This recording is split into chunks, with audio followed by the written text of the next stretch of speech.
G'day, I'm Peter Kishadi. I'm the inventor and owner of the Cocky Valve. When I go to stores and I explain about the valve, the main thing they ask is, what's so different about our valve? Well, the main differences are that the valve is, it won't break, it won't block, it'll do virtually any pressure, and it's full flow. And they're the things that you need from a trough valve. You don't want them to block and you don't want them to break. And we guarantee ours for life. They will not break. I've never had one break. We've sold over 100,000 valves. They're stainless steel. They are a really quality product. The product has only got three parts. That's the valve.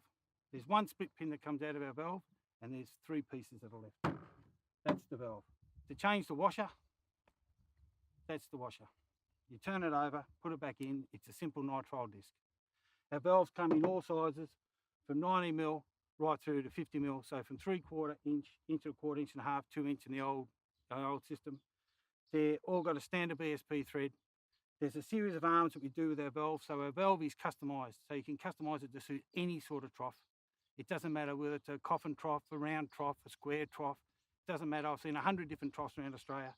We've been able to come up with a configuration that'll work for all those troughs at high pressure and full flow. The way a valve is full flow, when I patented this valve, it's the only valve and remains the only valve on the market that is side discharge and has an exposed seat. And what happens is that gap that you can see there by the circumference is greater than that inlet area. So whatever comes down the line comes out of our valve. There's no restriction. And if you look at the opposition valves, you'll see that there are. Certainly on the high pressure valves, there's a conical reduction down to sometimes as small as 8mm. So you're not getting the flow rate. With our valve, you get a full flow valve. There is no restriction at all on our body. We do a number of different floats from 6-inch, 8-inch, 10-inch, right through to 12-inch floats. As I said, we do all different valve sizes. We do a series of different configurations depending on your trough. If you've got a trough that's a round trough, we recommend a 6 or 400mm arm. So that's a 600 arm and that's a 400 arm. The reason we like a 600 arm is because it gets the float and the train right out in the middle of the trough.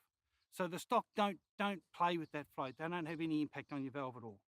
If you can't get that long arm on because you're running a coffin trough or you've got a cover over it or you've got a restricted area, then you can use a smaller 300 arm. On the plastic troughs, we've actually got an arm here with a 100mm thread. So you can cut that arm back to whatever you need it to be to fit into those small little cavities, and you can put either a 6 or, if you can, an 8-inch float. In most instances, you can only fit a 6-inch float.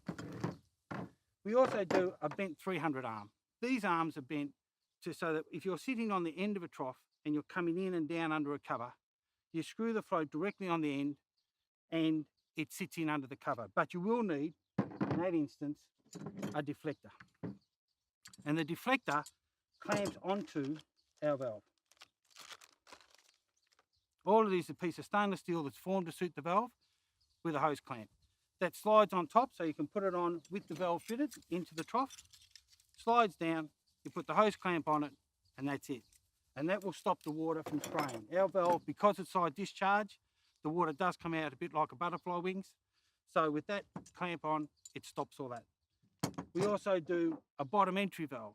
So if you've got a valve that's coming up from the bottom, like you would if you're coming up in the bottom of a bathtub, you can actually put these arms on, put a chain and a float, and they're for bottom entry. We also do some for cavities where they're coming in on the side. You've got a recess, a small cavity within the trough, and you can put one of these arms in and screw the float straight on. Ideally, I'd like to have a chain on the float. I think as a design principle, I don't like having a float on the end of the arm.